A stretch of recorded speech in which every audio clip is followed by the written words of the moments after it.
I'm going to give this one more minute just to make sure everybody gets set, and then we will get started. I don't know whose microphone just fell down.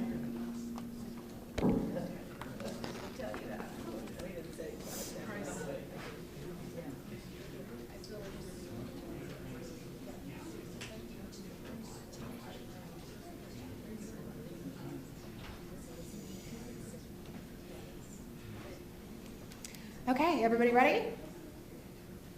I will take that as a yes. Thank you all for joining us today. My name is Meredith Cunningham. I am the Senior Media and Community Relations Manager for Covenant Health. Covenant Health is part of the Providence family. This is a press conference held today jointly with both Covenant Health and the City of Lubbock Public Health Department. Here to speak with you is Dr. Laura Johnson. She is a pediatric hospitalist as well as our Chief Medical Officer for Covenant Health Lubbock Service Area. Along with her is Dr. Amy Thompson, who's also a pediatric hospitalist. She is the Chief Executive Officer for Covenant Health Lubbock Service Area. Can you all hear okay? Okay. They have a statement that they are going to read, and then we will have time for questions and answers. Please keep in mind that there might be some answers that we're unable to provide today, of course, because of patient privacy and HIPAA laws. Right after this, we will be holding a prayer service across the lobby in our chapel. Everyone is welcome to join us. And before I hand it over to Dr. Thompson, just want to make sure everyone's phones are silenced, please. Thank you.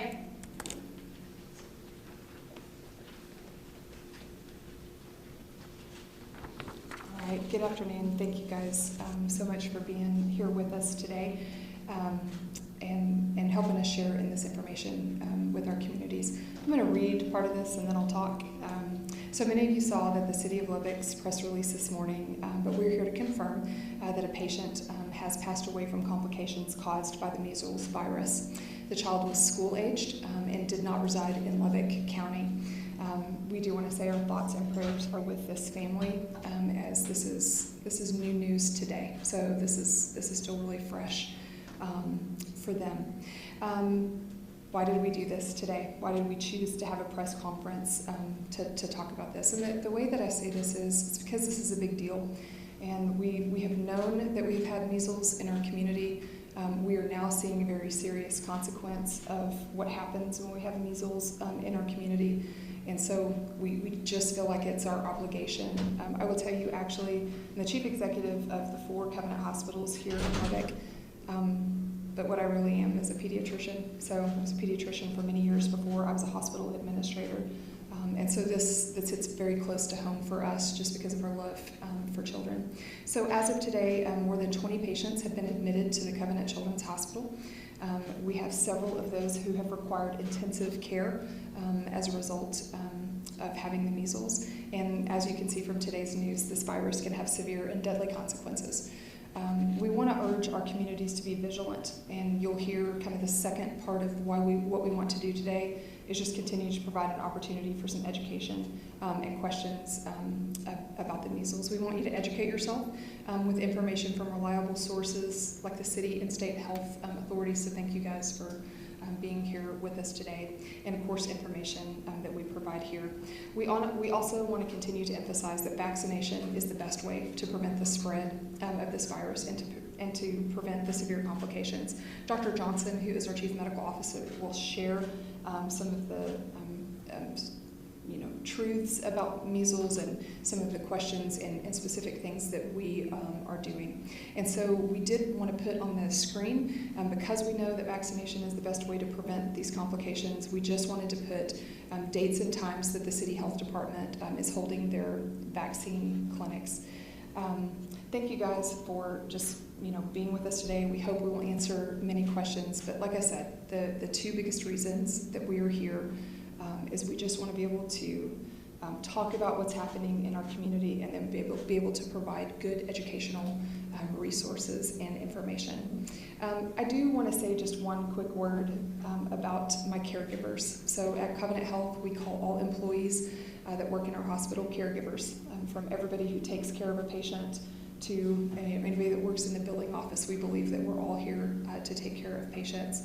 And I do want to say that this, my caregivers have been fantastic in the middle of this outbreak, and I would just ask you to keep them in your thoughts and prayers as well. This has been hard on them as we have had so many kids coming in, and then obviously we were not prepared probably so early in what we're seeing to already have a death that's attributed to this. So I do also want to say that the efforts that we have done are not, we have many departments and staff that have helped us take care of this.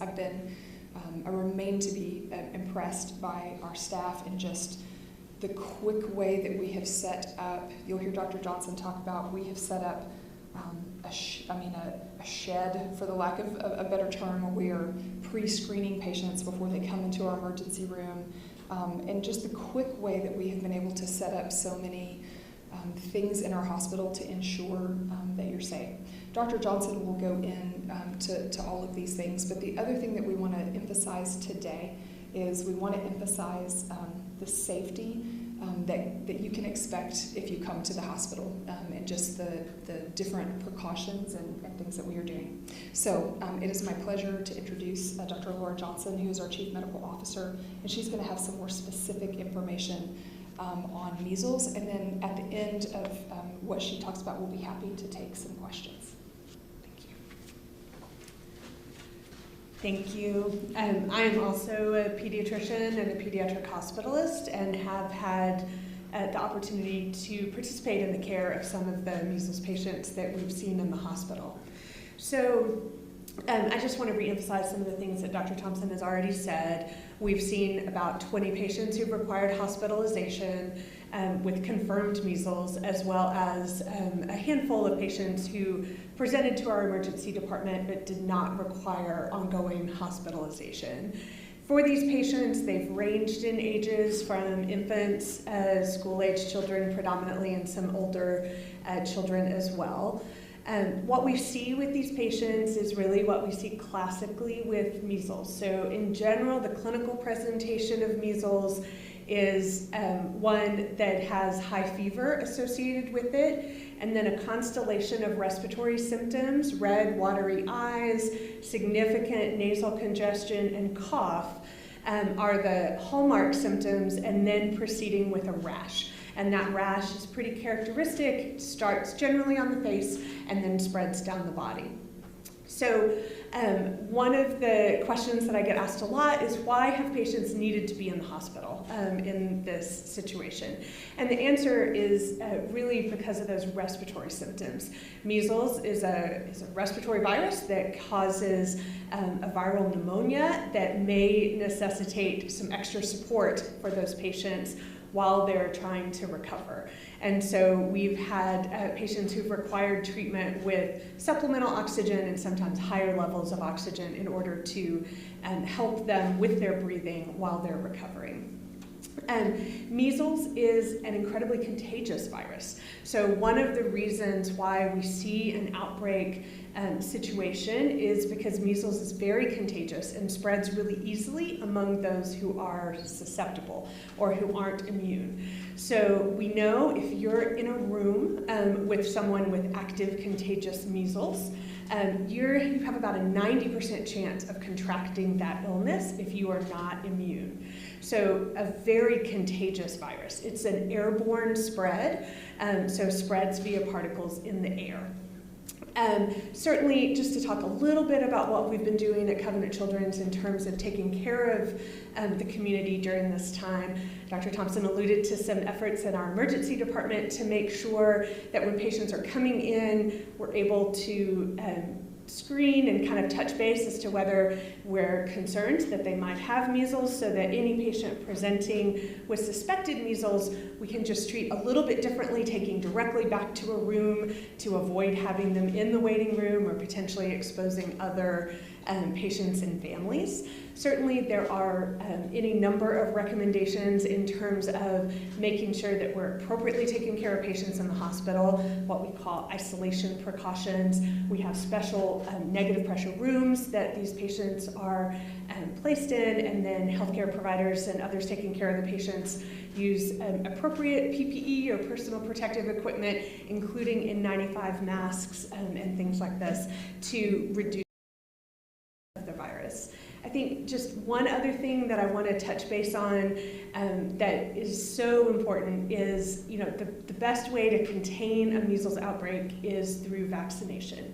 We're very lucky to have an extremely effective vaccine for measles. Having 2 doses of measles vaccine confers 97% lifetime immunity. So for those of us who are fully vaccinated against measles, the risk, a lot of people are worried about what's your risk in the community. Your risk is extremely, extremely low of having any issues at all with measles. The risk with measles is really for those who are not immune, who have not been vaccinated. And in that population, as I said, it spreads very, very quickly. So certainly we mentioned that we've got some information about vaccination clinics that the City of Lubbock Health Department has made available, including over the weekend. I really encourage everyone to make sure you know your vaccination status, and if you're not fully vaccinated, if your children aren't fully vaccinated, this is a great time to take advantage of these opportunities in order to be fully vaccinated, to protect yourself and your family during this outbreak. I think those are the major points that I wanted to talk about, so I think we can transition to questions. Dr. Johnson, hold on 1 second. Yeah. We're getting a little bit of sound A issues. little, yep. If I turn that off and we just use your microphones, is that better? Go for it, Dr. J. Okay, great. Yes, question. I'll ask one question, I'll come back later, but we've talked to parents of little ones. Sure. Under 1 year old who can't get the measles vaccine. Sure. What do you tell those worried parents Yeah. who feel their kids are susceptible and they don't even want to take them out? Right. So, this time of year, this is respiratory season anyway. Independent of the measles outbreak, we have cold and flu viruses and all of those things. And I would say for young infants who are too young to be vaccinated, we want to be cautious about community exposures for measles, but also for all the other viruses, RSV, flu, et cetera, that circulate this time of year. So that usual precaution about just avoiding interaction with crowds and all of those kinds of things for those infants is appropriate. Now, I do think it's important to communicate with your physician for infants, especially 6 to 12 months. So that population is a little bit different only because we can, in certain contexts, give the measles vaccine early. That's a conversation to have with your pediatrician. It's not been universally recommended yet for all by the outbreak, but it is a conversation that can happen. And certainly if those younger infants are exposed. So for example, if a 7 or 8 month old had a known exposure, we would absolutely want to immunize that infant within the first 72 hours of that exposure. That's the most effective, what we call post-exposure prophylaxis, to try to limit the risk of that infant contracting measles. And I'll add to that. She talked about, this is respiratory season, and sadly, we also experience, unfortunately, childhood deaths from flu and RSV and other viruses, and that's why I would underscore the stuff that you know to do. Wash your hands a lot. When you go to the supermarket, wipe off the, there are things. Wash your hands. Stay away from people who are sick. Like some of those things, because we're talking today specifically about measles, but unfortunately there are also deaths that happen from some of these other common viruses as well. Sure. What was the age of the child who passed, and did they have other comorbidities? So I can't get into specific details about the patient. I can tell you the child was a school-age child, but other than that, I really can't get into any further details. Based on the numbers of measles, and you have 1 death now, was it inevitable that you would see a death here, and do you think that there could be more? I think what we need to know about measles is a very severe illness that has a mortality rate of about 3%. And so knowing that, when we have large outbreaks, unfortunately statistically, there's a significant risk of having a death. I certainly hope we don't see any more, but I think we're fairly early still in this outbreak. This has been going on about 4 weeks. We see the numbers increasing pretty dramatically with each update, and so I think we're just going to have to see what happens. And Yeah. also, as sad as it is, can you paint a picture of how serious it is? A lot of people think measles is a lot of spots and a fever. Sure. But really, if you could describe what it's like to die from measles, or can you not breathe, or the swelling, can you explain how difficult that is, how dangerous it is? Sure. First of all, measles is a deadly virus, as we just talked about. So measles can be very dangerous. The predominant issues that we talk about, and certainly that have led patients to be admitted to the hospital, are those respiratory issues. And so that is a frequent cause of death. There are also neurologic issues that can happen acutely, encephalitis, swelling of the brain, blindness, other issues along that line that can also be a part of acute measles. And then what we don't talk about as often because it's something that happens after, but there is an additional neurologic complication that occurs years later after measles infection. That is a fatal neurologic complication that can occur 7 years after the initial infection. So measles is very serious. There are lots of childhood rashes and fevers, and as parents, we all know that our kids get these here and there. This is not that. This is a much more serious illness that has much greater risk of serious complications. And I should say, just because I just mentioned these other viruses, 3% is a high percentage of complications from the measles. That's a higher percentage. While we do see deaths with other viruses and stuff, it is not at that 3% level. So 3% is a high complication rate. Yes. Was this student, or was this school-age student in kind of public schools, or is that something you can hint at? I really can't give you any specific details about any particular patient, so I'm sorry about that. Yes? I've got a few questions. In the community, we've been seeing and hearing a lot of people seizing on the fact that there are a few vaccinated cases to argue, oh, vaccines don't make a difference. Are any of your hospitalized patients vaccinated? And what do you just say generally to people who say, like, oh, see, there are some vaccinated cases here, so vaccines don't matter?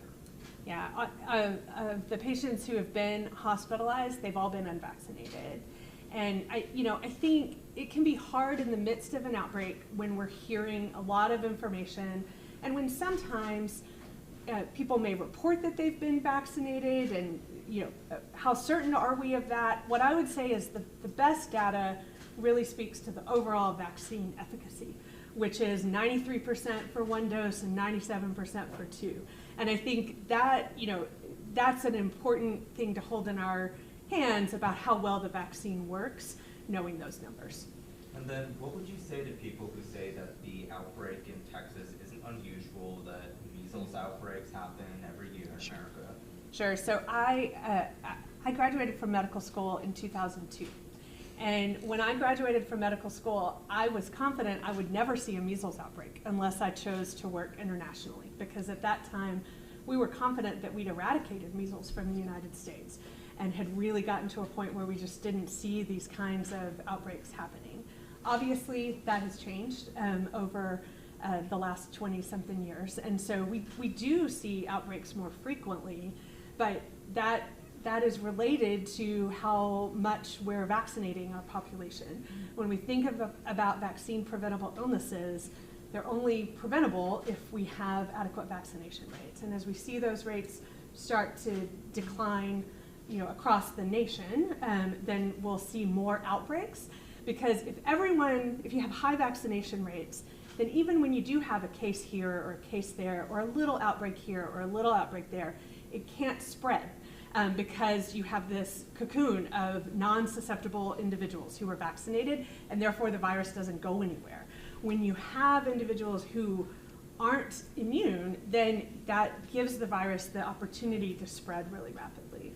So it is different. It is different than it was 20-something years ago. We are seeing more of these outbreaks, for sure. Lastly, were you involved at all in the care of this patient who died? I was not involved with this particular patient, but I have seen some of the other measles patients that we've cared for. Yes? Of all the patients that you've seen, hospitalized and just coming to visit for checkups with measles, are you seeing more severe cases in unvaccinated people?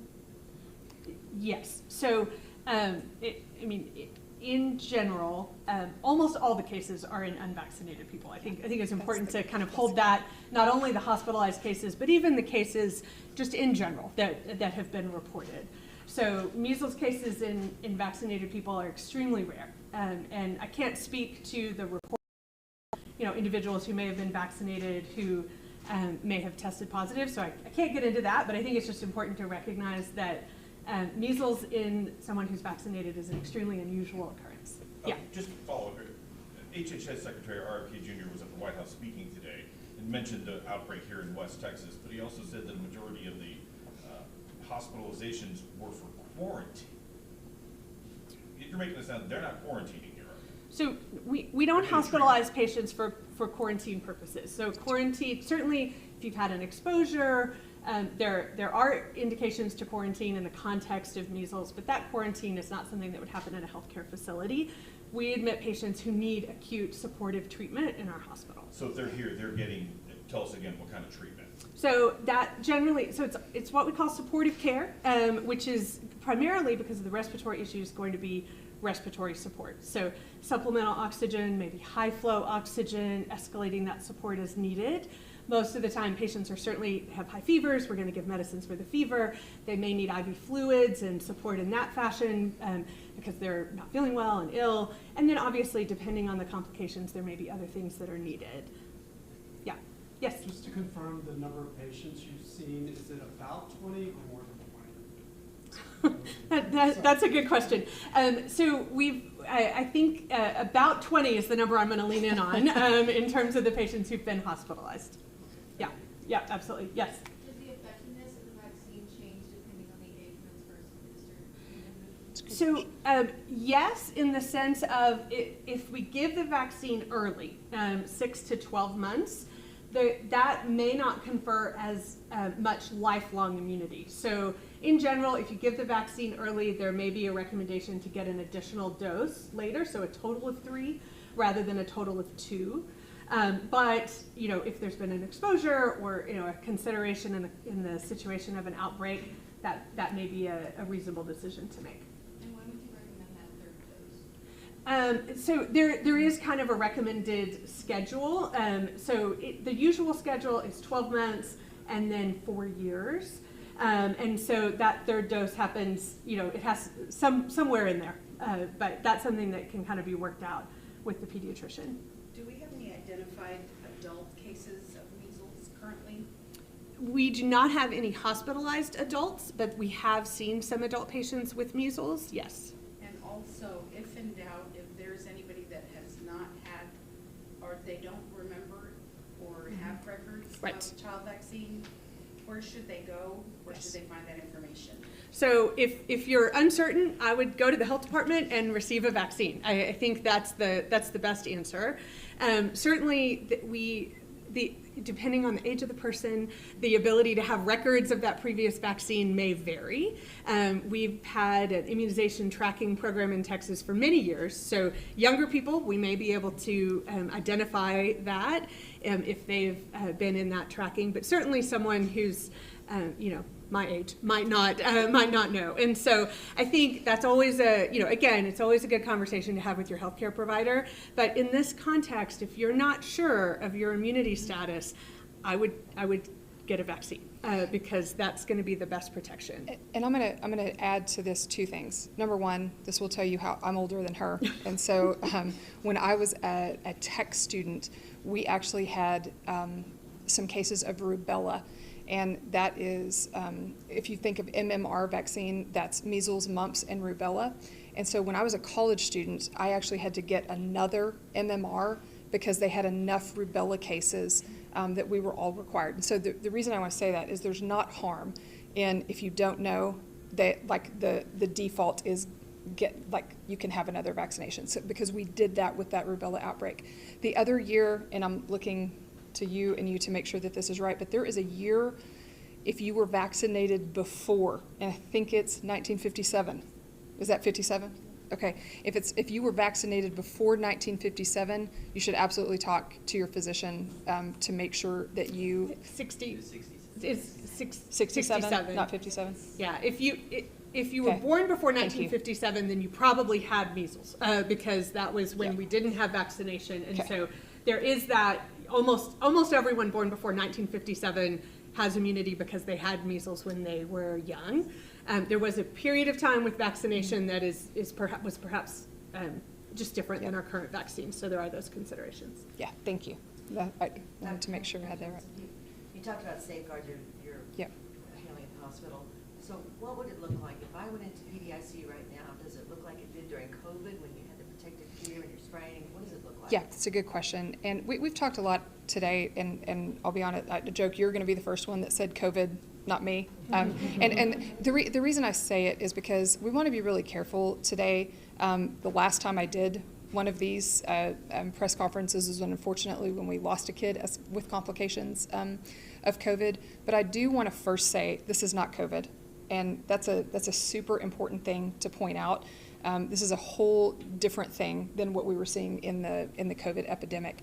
You're going to hear some of the similar things, but it's a very different thing because this is a vaccine preventable disease that we had eradicated, and you also treat differently than what was happening in COVID. And so, like, you were getting questions, about like, should everybody be masking? Well, I mean, the reason that the answer to that is no is because if you have the vaccine, you're not going to get the measles, and you're not going to be somebody who's going to give it. And so it's just a different context. But the answer to your question is we've got safeguards. I actually see some of our folks from Covenant Medical Group that are here with us. Even in the clinic setting, we have things set up as this measles outbreak that, like, I'll give an example. At our urgent care centers, we're asking patients if they have some of these symptoms to stay in the car, and then we're coming out and doing those things. We talked about this shed that we have at the Children's Hospital where we're screening everybody that walks into our emergency room. And if we see anything that looks like this, then we are taking them directly to a room. We're putting masks on, and then Dr. Johnson talked about this negative pressure. And so what the negative pressure rooms do is allow you to not allow any of that infected air, essentially, to go out of that room. And so it's on a separate kind of system that's going to take that air in a different way. So we have all of those things. We did use, for whatever it's worth, negative pressure rooms and things in COVID. So that's where we have the technology to set the rooms up. We have, I don't know, over 20 rooms at this point that we have went ahead and set up at the Children's Hospital, because if we have more patients, we want to make sure that we're set up for those patients in negative pressure rooms. I'll tell you the one thing that if I wanted to compare it to COVID, what is my number one concern? And one of the things we want to make sure that we communicate today. During COVID, one of the things that I saw that distressed me the most is people who were choosing not to come in for health care because of fear, if that makes sense, like of coming to an emergency room or something like this. And I want to make sure that we get the message out today. Like, we have precautions in place. If you are vaccinated, you are protected. And this is not the time to not bring kids in for other care. So if you have a kid who is having an asthma exacerbation, it is safe for you to come to the hospital. We're going to have a process where we can, do the screening. And even if you're admitted to the hospital, you're in a safe environment where you're not going to contract the measles by just being in the hospital, if that makes sense. And that's an important part that I did see during the COVID epidemic, was people afraid to come in. And so that's an important thing for us to point out, that we've put safeguards in place. You're wearing protective gear, so are you wearing? We are. And that's those isolation precautions that we talk about. And so there's different isolation precautions based on how something is contracted. And so there's some things that are contact isolation. So if you touch something that someone has breathed on, essentially, that have had spittle on, you can contract that way. There's some respiratory things. There's airborne. There's some different ways that you can contract. So based on measles, we have you on specific isolation that includes negative pressure and includes masking, and we talked about the N95. So we have specific isolation requirements that we do specifically for measles. And I'll contrast it with RSV, which I've already mentioned today. That's different precautions than we would put you on if you had RSV. So we're very specific to those viruses in terms of how we isolate you. And while it's not COVID, it is 12 to 18 times more infectious, is that correct? I don't know what the 12 to 18, I don't know if that's, but the answer is measles is one of the most infectious agents that we know. So I don't know if that's the actual number, but it's very high. Although we know that there's a large number of these cases originating from Gaines County, do we know where this strain originally came from? It doesn't just manifest itself. Do we know how it started in Gaines County? I don't think we know that. I can't speak to that. That is part of the overall public health response is doing investigation into that. But it's hard to know.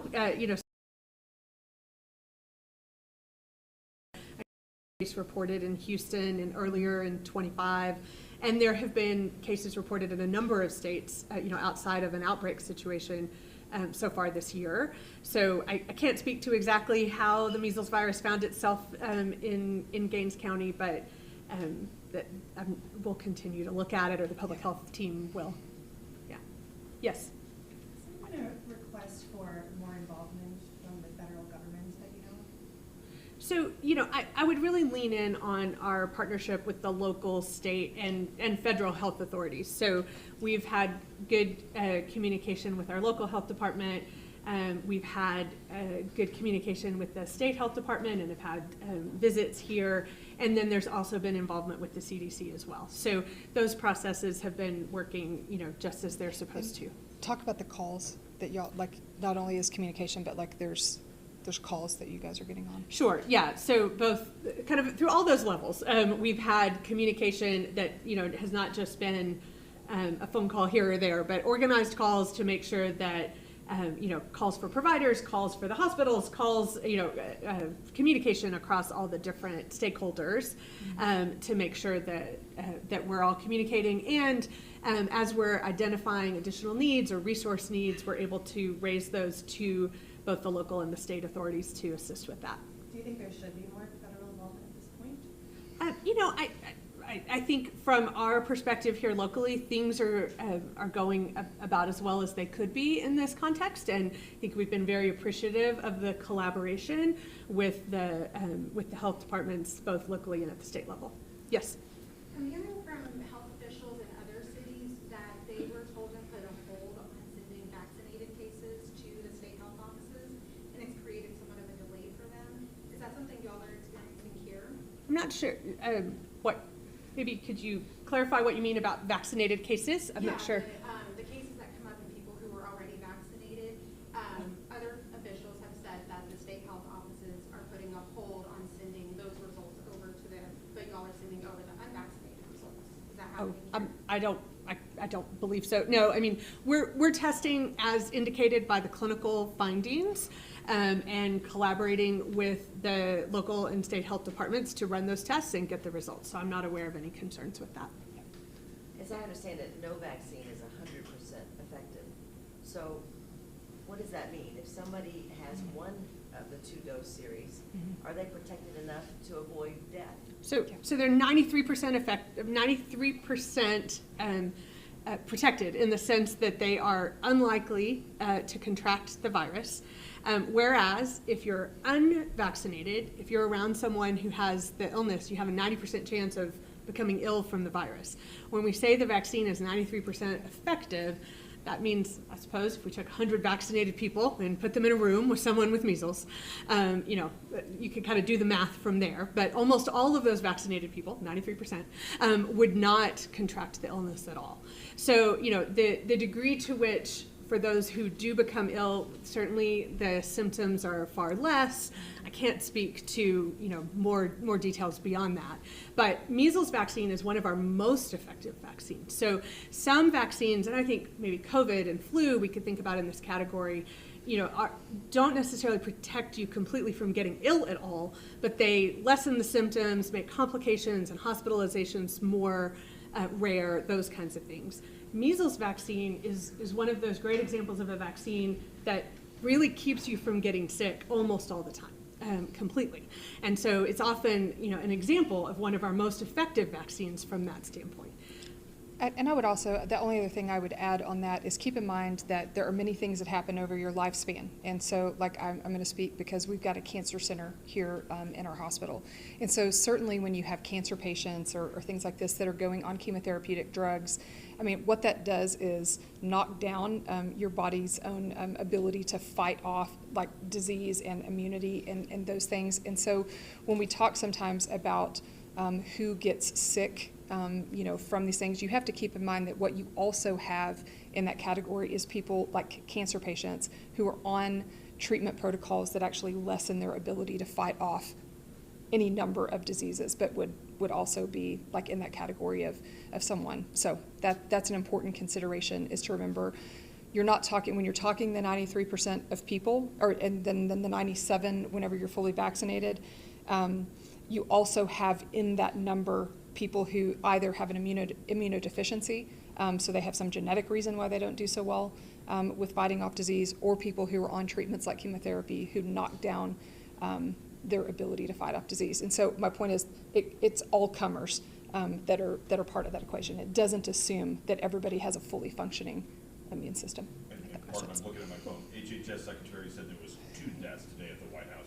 Do you only know of 1 here? I'm only aware of the 1 death that has been reported. Yes. Are there other complications that make it more likely, maybe more people more at risk for worse conditions after contracting measles, or more likely to catch measles, or being able to get the vaccine? Yeah, so age, we've already kind of touched on. Age is a big factor, both in terms of when you can be vaccinated, and also younger infants may be more likely to have more significant symptoms. Immunocompromise that Dr. Thompson mentioned. So if you have issues with your immune system for whatever reason, that certainly can make it more likely that you might have complications and more difficulty with measles. And those are the big categories we worry about. Now, it's certainly true, just in general, patients who have more medical complications. Sometimes we think about medically complex children, especially, who may have significant problems in a number of different ways. They're at greater risk for every infection, may have more severe courses and more issues with that. And somebody asked the question earlier about the term comorbidities. That's a term that she's talking about, is if you have comorbidities. And while we can not comment on the particular patient that we're talking about today, certainly patients that have comorbidities, we know this, patients who have underlying asthma or something can have more respiratory issues when they get any virus. And if you were a former premature infant, and so that kind of broad category that Dr. Johnson is talking about with comorbidities is always going to increase the severity. If you have respiratory issues, when you get a respiratory virus, that's going to be worse for you. Given that so many of these cases are coming from rural communities, has that made anything more challenging in responding to this outbreak? I would just say here in Lubbock, Covenant Children's, we're a regional children's hospital, and our mission is to take care of those rural communities that surround us throughout West Texas and even in eastern New Mexico. And so we're prepared and ready to take care of the population. Yeah. I think we're going to wrap things up real quick. We've had a lot of questions. Amy, since we have the opportunity with a lot of national outlets here, can you just explain a little bit more about Covenant Children's and who we are as this kind of medical oasis out here in Lubbock? Yeah, so I don't know if they could hear the question, but we talked about we're going to probably wrap up this. Thank you guys so much for being here and asking the questions. And the question was related to specifically Covenant Children's. And so we are a freestanding children's hospital, one of very few in the state of Texas, and we're separated by a large geographic distance. I'm from West Texas, and I was raised in this area. And we talked about the rural, question. Everybody that's in Lubbock understands. My grandmother used to talk about coming to town, and what she meant was that we were going to go to Lubbock because this is the place that houses a lot of, shopping. I think we joked we have the most restaurants per capita or something. I think we're like in the top of this in the United States, but also on the health care for that. So Covenant Children's is a separately licensed children's hospital where we do take care of women and children specifically, and so we are equipped with state-of-the-art things and therapies for children. And so happy to be, I've been was a practicing physician there full-time for many years, was the chief medical officer for a year, and then have proudly been the CEO of that hospital since 2014, and then recently took on some responsibilities as well with the adult hospitals. But I have a long history with Covenant Children's Hospital, and very proud of just the work that we do there and what we've tried to do to be that hub for care in West Texas, understanding our rural nature. All right. If you guys would like to join us, everyone is welcome to